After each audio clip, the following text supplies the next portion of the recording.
Dear church, let's talk about joy and positivity.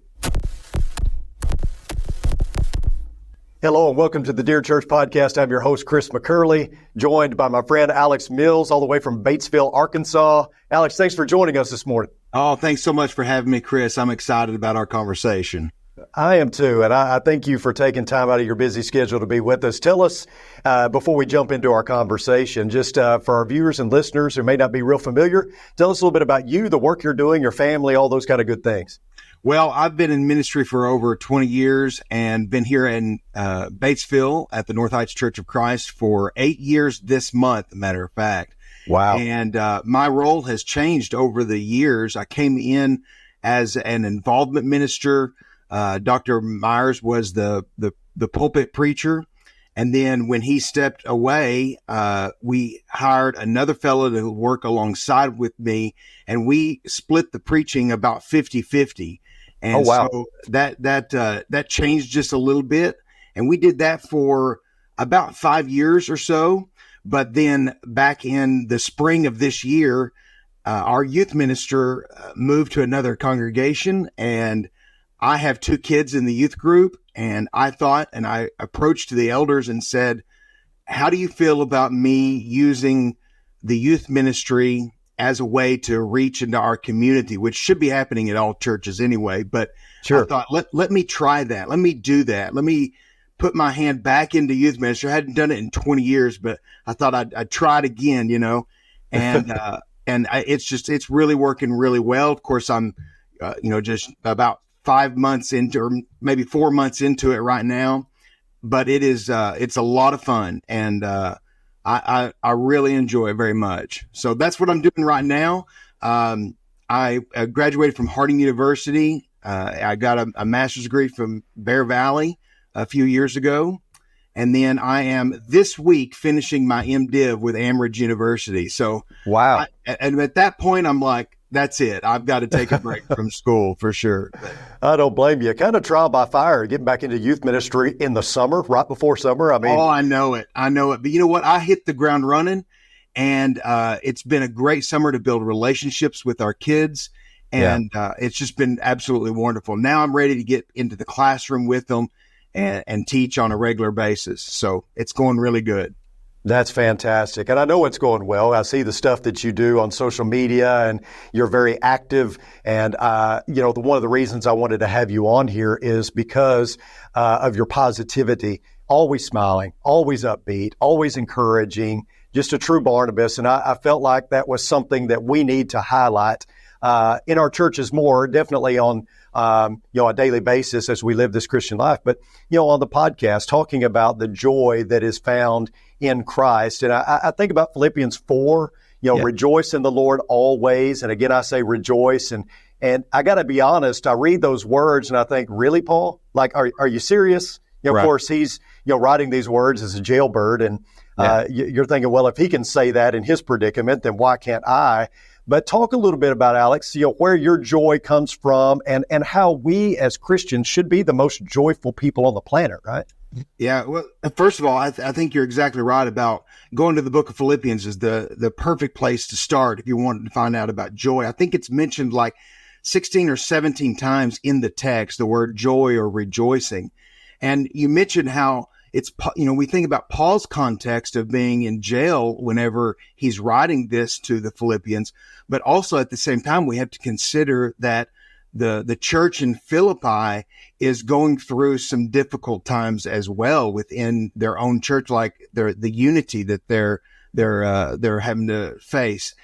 Time and time again, he talks about them having the same mind, and he even deals with 2 ladies who are fighting amongst themselves. We're not sure what that argument is, but he addresses that situation, and he says that the appropriate response for the church when they're facing that kind of trial or that kind of disunity is to approach it with a positive attitude. And I think that translates into our Christian lives.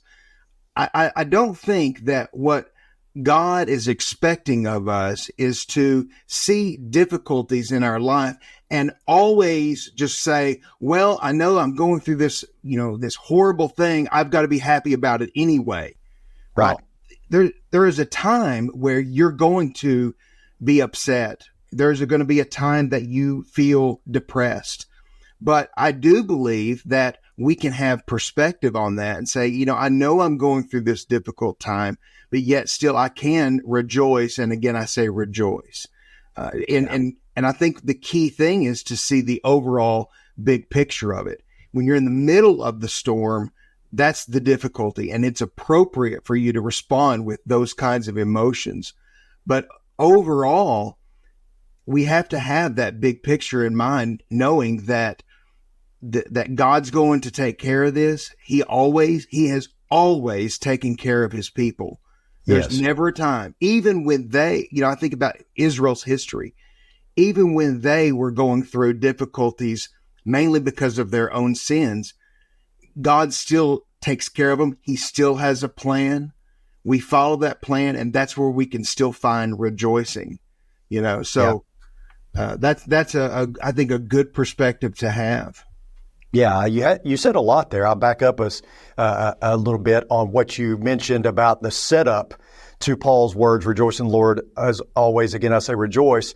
This is a letter written to the Philippian church, and these letters would have been read out loud before the congregation.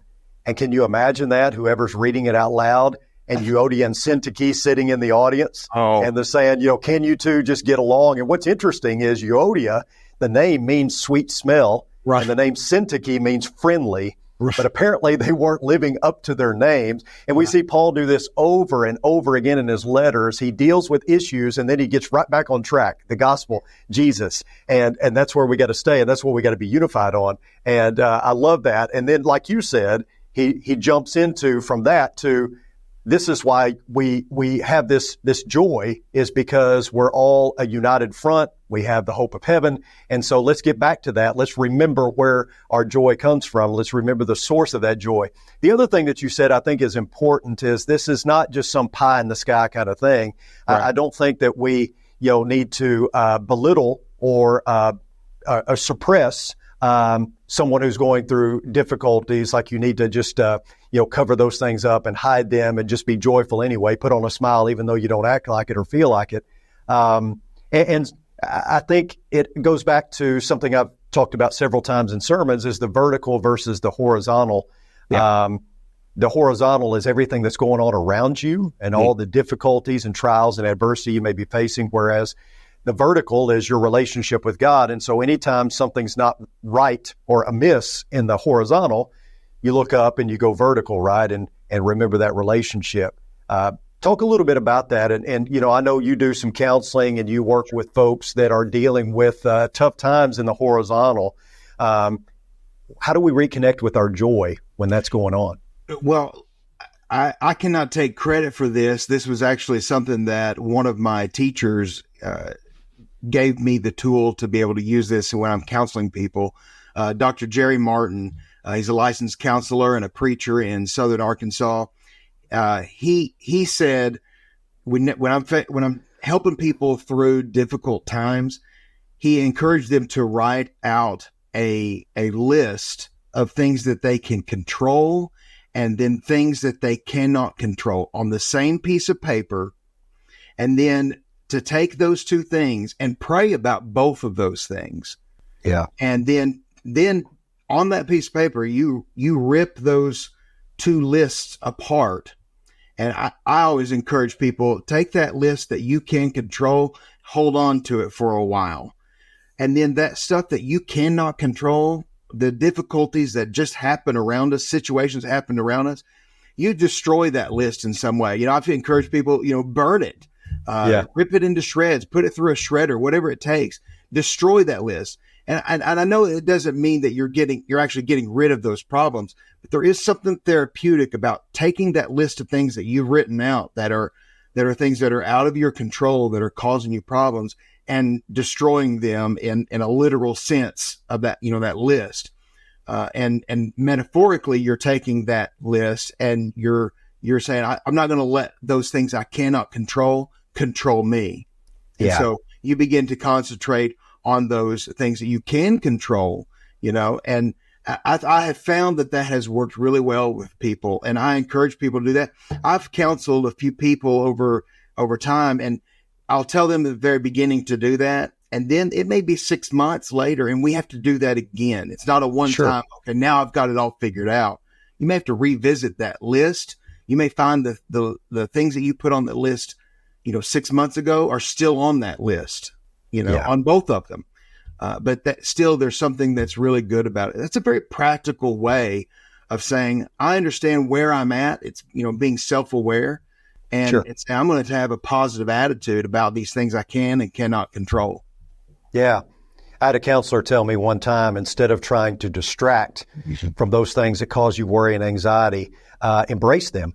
Come to the idea that, okay, this could actually happen. Instead of trying to distract, he used the example of a young lady that came to visit him that said she was afraid to fly. She had a trip coming up and she was scared to death because she was afraid that the plane was going to get hijacked, it was going to crash. And his response was, yeah, that could happen. Definitely could. Yeah. But he said, let's play the odds here. And so let's look at it from a practical standpoint and say, how likely is that to happen? Of course, it was very, very unlikely. But his point was, instead of trying to distract from that and to suppress it, embrace it. And he used this, and I love this. He said, instead of thinking, what if, think, so what? Yeah. So what if this worst case scenario happens? But where do we go from there? And I think this really involves the perspective of looking at this life as a training ground for eternity. And so instead of looking at it like I'm supposed to be comfortable and everything's supposed to be convenient for me, this is a training ground for eternity. So whatever I have to face in this life, I use it to help me grow and to prepare. And that's difficult to do, but I think that's key in dealing with the horizontal. What do you think about that? I think that's exactly right. God has made us to be people that have relationships. And when you have relationships with other people, there's going to be difficulties. If we were to live in our, a one singular, situation, you think about it from the very beginning when God created Adam, he put Adam in the garden, but it wasn't good for him to be alone. And so he created Eve to be with him. We're people that rely on relationships. We have relationships with our spouses. We have relationships with our family, our kids, our friends, coworkers, even relationships with enemies. And ultimately, we have a relationship with God. And when you have relationships with people, you're going to have confrontation. And that doesn't mean that you say, okay, I'm going to let this difficulty or this relationship dictate everything about my life.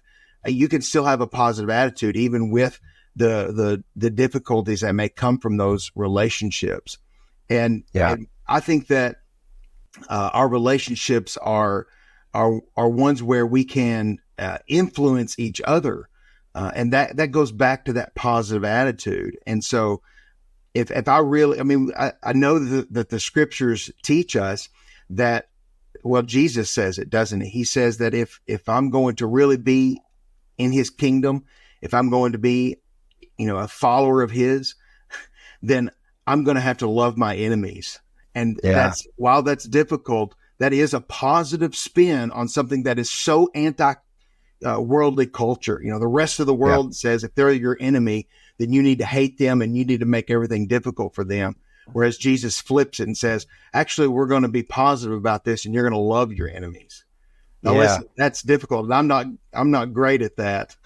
I have to work on those kinds of things myself, but still, that is a command of Jesus and it challenges us. Yeah. Life is messy, right? And I think really, part of the problem is, I think a big part of the problem is many of us are pursuing joy's cheap imitation, which is happiness. Right. And we feel like that's the goal, that God wants me to be happy. You've heard that before. No, God wants you to be holy. Yeah. And when you're seeking to be holy, you enjoy something much deeper than happiness, because happiness is based on current conditions and circumstances, and you can be happy in the moment and then that moment change. But joy is something deeper, more profound that I think we should all be pursuing. And I think joy is at the heart of what Paul's getting at and what Jesus was getting at. I think it also is important to note that when you experience joy or when you have joy, it goes beyond mere emotion. And so you can experience joy in even the worst of circumstances. That's why Paul was able to say, rejoice in the Lord always, no matter what the circumstances. So I think it's important to note that joy is not the absence of sorrow. It's not the absence of trials and tribulations, but you can experience joy even in the midst of some of those darkest moments because you know that life is about something bigger, right? That's exactly right. I've never, and I've heard this said a thousand times, I've never heard or seen anyone ever say at the end of their life, I wish I would have worked more. I wish I would have, spent more time, on myself. Every single time I've heard people say, I wish I would have spent more time with my family, or I wish I would have served more in God's kingdom. That's where that true joy is. Right. And so while we may pursue happiness or pursue success or even possessions, there's nothing wrong with having the things that we can enjoy right here on this earth. I think God has given us the blessings for us to have, but yet we don't have to say this is my focus. Even without those things, when it comes down to you being, in a situation of your last breath, you're going to say, I wish I would have done this more. That's the more important things. That's where your true joy is going to be found. I tell people all the time, if they want to be more happy in the kingdom and in the church, if they're struggling in their church home, get involved, get active in God's kingdom. And when you're serving, that's when you're going to find the most joy in your life. And I think God did this by design. And it wasn't just by accident that he put us with a group of people who are like-minded to serve him. That's where true joy, I believe, is found. I agree. I think we always look for happiness as a goal, or even with joy, we try to generate it. We try to, it's something that we try to self-make, right? And the best way I can describe it is, if you have children, or like I just had 3 weeks ago, about a month ago now, a grandbaby born. And in that moment, you don't think about yourself. It has nothing to do with you. You're carried away to the point that it's no longer about you. And I think that's what joy really is. It's no longer about you. It's about something else. And for us as Christians, it's about the kingdom. It's about Jesus. And like you said, when you're focusing your efforts off of you onto someone or something else, then that's going to, more than likely bring joy, but certainly it's going to take the focus off of you and kind of where you're at, and maybe even the difficulties that you're going through. So I'm with you. I always suggest that with someone who's going through a difficult time is try to keep busy doing things for other people, with other people, because that way you're carried away to the point where it's no longer about you and your issues or your problems, or even if you're not going through a trial or tribulation. Right.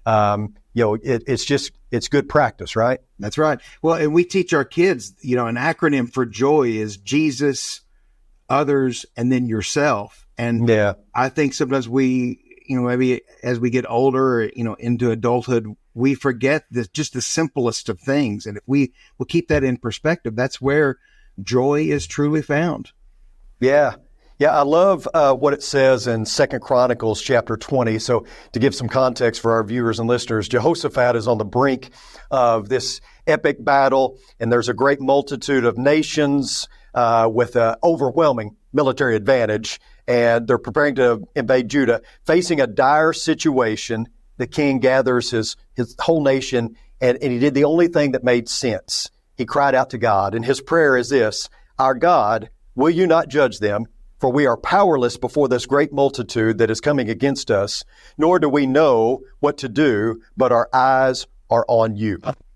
I love that phrase. And that is a phrase that I go back to in my personal life over and over again when I'm facing various trials or adversity is, I don't know exactly what to do here, and I'm powerless over this situation, but my eyes are on you. And because my eyes are on you, I'm going to lay it at your feet, and we'll let you deal with it, because I think we get ourselves into even bigger problems when we try to fix it ourselves, or my eyes are on you. It's you and me, God, no matter what. And whatever comes, we're going to deal with it. That's and, right.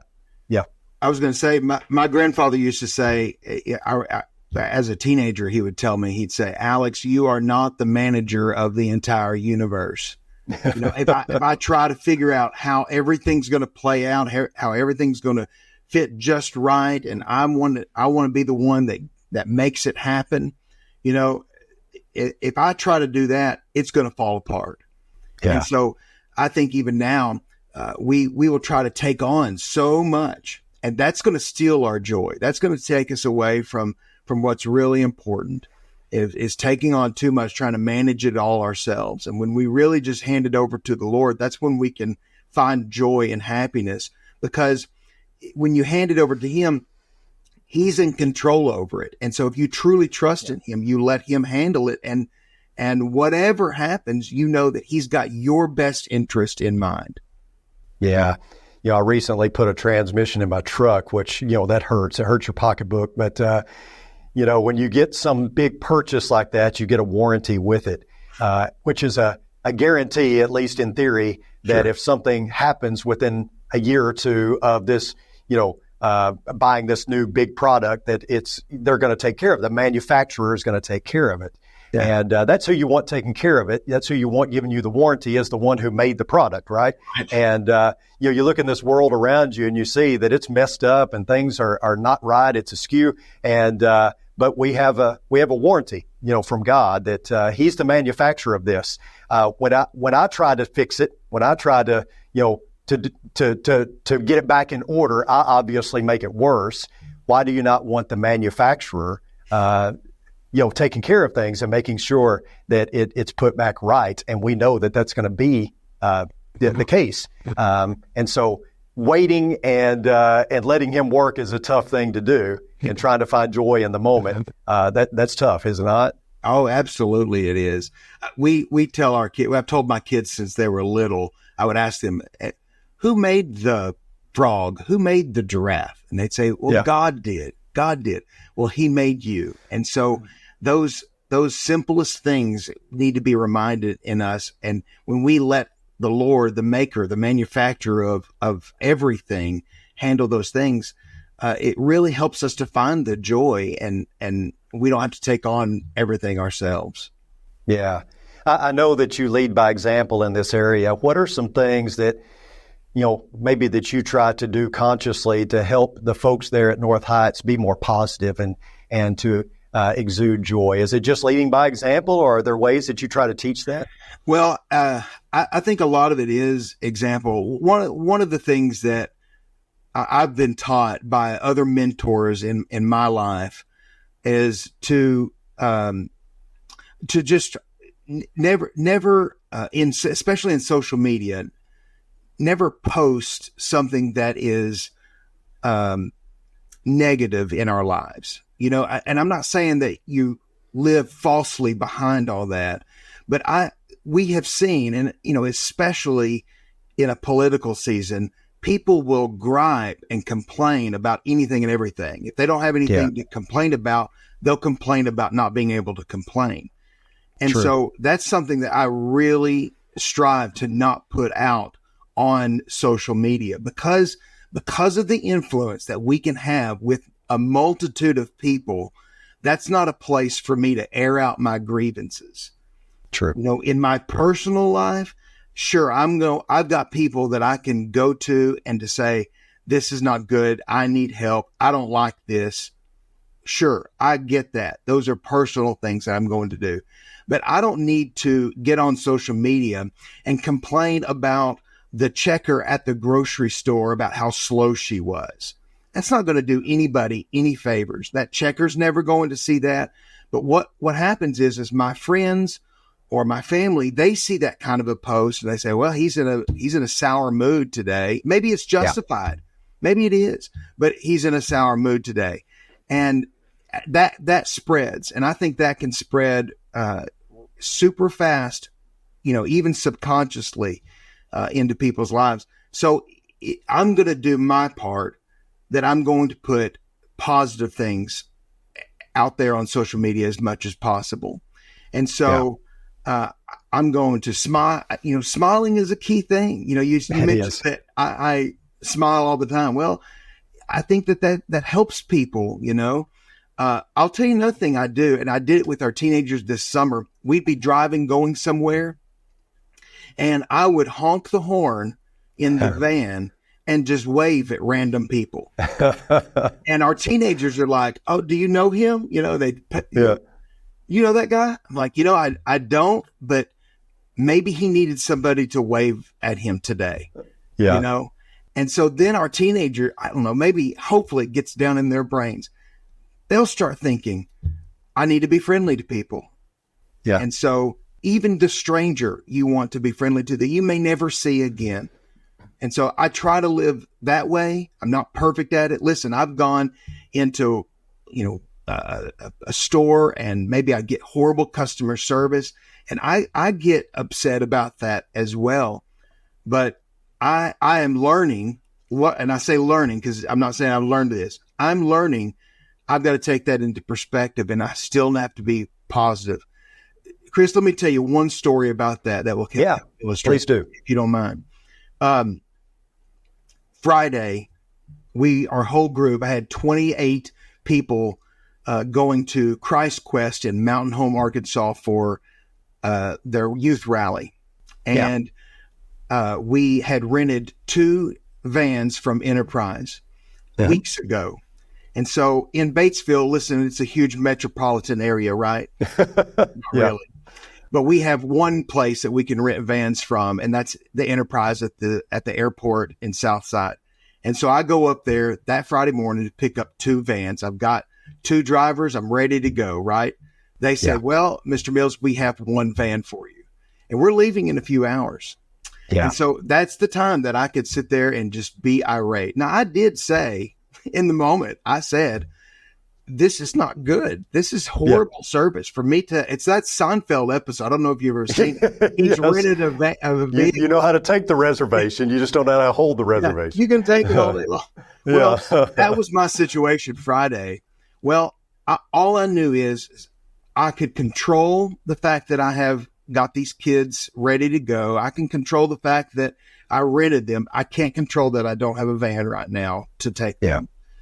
Well, it all turned out just fine. The Enterprise people went all the way to Little Rock, got another van, brought it all the way up to Batesville, brought it to us at the North Heights Church of Christ. Now, we had to wait an additional hour before we drove off to Mountain Home. And we were a little bit late for the keynote session that night. But you know what? We made it, and we were there safely, and we had good attitudes. And so you could only do so much about that situation. And so you can't let that dictate that day or that weekend. You just have to go with the flow. Dr. Myers told me years ago, we went on a mission trip to Brazil together. It was, I guess, probably 21 years ago, something like that. And he taught me, he said, when you go on any kind of a mission trip or really any trip, the key thing on this trip is we have to be flexible. Something's not going to work out. Something's not going to be the way that you expected it. And so you have to learn to pivot. You have to learn to be flexible and adapt to your surroundings. And that, I think, is the positive attitude. It's acknowledging things are not going the way that I want them to go, but I can still make it work out because the big picture is still there. Yeah.